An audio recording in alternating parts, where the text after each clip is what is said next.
ধরে টানা আপনারা চেষ্টা করে গেলেন, বারবার করে আপনারা কখনো রাজভবন, কখনো ভবানী ভবন, বিভিন্ন জায়গাতে আপনি নিয়ে যাচ্ছেন, ওদেরকে কথা বলানোর বন্দোবস্ত করানোর চেষ্টা করছেন। আমার ভারী অদ্ভুত লাগছে, এদের সঙ্গে নেতাজি ইন্ডোর স্টেডিয়ামে দেখা করতে পারলেন না মমতা বন্দ্যোপাধ্যায়? আপনারা কি নিশ্চিত যে এনারা আবার ফিরে যেতে পারবেন বাড়িতে, আবার শান্তিতে থাকতে পারবেন, আর কোনো বিপদ হবে না? আমি তো অনেকের সঙ্গে কথা বলছি, অনেকের খবর পাচ্ছি যারা ভয় এখনো পর্যন্ত আতঙ্কে রয়েছেন, তারা বলছেন যে সেন্ট্রাল ফোর্স চলে গেলেই, বিএসএফ চলে গেলেই আবার আমাদের পালাতে হবে। সুকান্ত বাবু,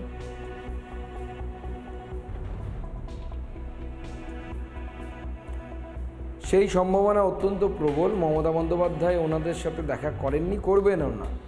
তার কারণ মমতা বন্দ্যোপাধ্যায় তার ভোট ব্যাংকের পলিটিক্সে মেতেছেন। তার ভোট ব্যাংকটাই ক্ষমতায় টিকে থাকাটাই তার জন্য মূল লক্ষ্য। তার জন্য দেশের স্বার্থ যদি জলাঞ্জলি দিতে হয়, যদি দশের স্বার্থ জলাঞ্জলি দিতে হয়, তাতে মমতা বন্দ্যোপাধ্যায় বা তার দলবলের কোনো যায় আসে না।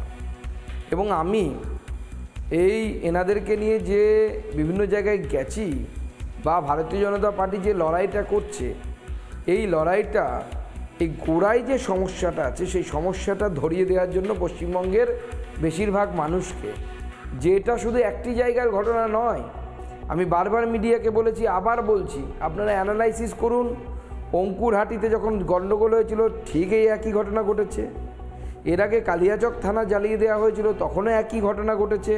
প্রত্যেক জায়গায় এই ঘটনাগুলোর প্যাটার্ন এক। অজুহাত অন্য কিছু হতে পারে, কখনো সেটা ওয়াকআপ বিল, কখনো অন্য কোনো কিছু। ওয়াকআপ বিল সম্পর্কে জানেই না যারা দাঙ্গা করতে এসেছে, তারা ওয়াকআপ বিল সম্পর্কে কিচ্ছু জানে না। তাদের একটা লাইন বলার ক্ষমতা নেই। তারা যে দাঙ্গাটা করছে তার উদ্দেশ্য একটাই, এবং প্যাটার্ন এক, পুলিশের উপস্থিতিতে হিন্দুদের বাড়ি লুট করা।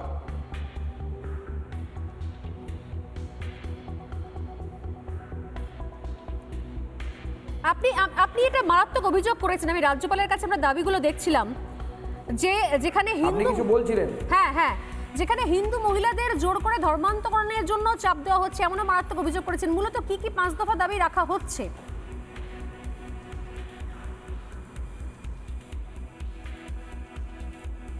দেখুন, আমাদের দাবিগুলো তো আমরা মিডিয়ার সাথে শেয়ার করেছি। আমরা প্রথম যে দাবি, সেই দাবি বলেছি যে বাড়িঘরগুলো ভেঙে দেওয়া হয়েছে, যে দোকান ভেঙে দেওয়া হয়েছে, তা পুনর্নির্মাণ করে দিতে হবে সরকারকে। পরিবার পিছু যারা আক্রান্ত হয়েছেন 5 লক্ষ টাকা করে তাদের সাময়িক সাহায্য দেয়া। তার কারণ হচ্ছে যে দেখতে পাচ্ছেন আপনার কাছে যিনি বসে আছেন, তিনিও বলছেন তার জমানো টাকা লুট হয়েছে, সোনার গয়না লুট হয়ে গেছে।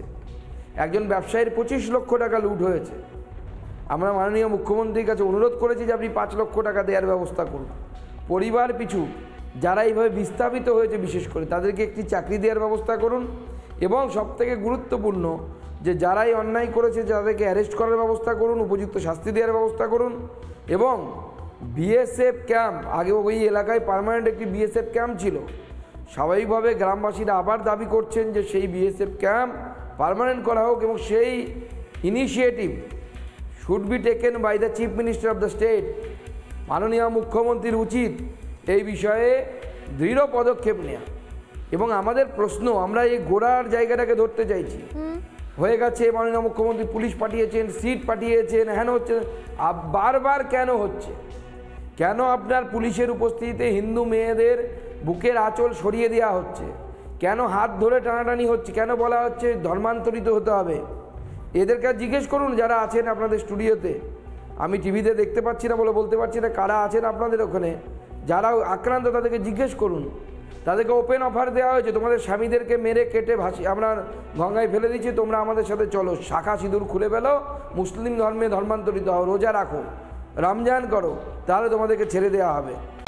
নানা ধরনের কন্টেন্ট দেখার জন্য লাইক করুন, শেয়ার করুন আমাদের ফেসবুক পেজ, সাবস্ক্রাইব করুন আমাদের ইউটিউব চ্যানেল। পাশাপাশি অন্যান্য ব্রেকিং নিউজের জন্য অবশ্যই চোখ রাখুন রিপাবলিক বাংলায়।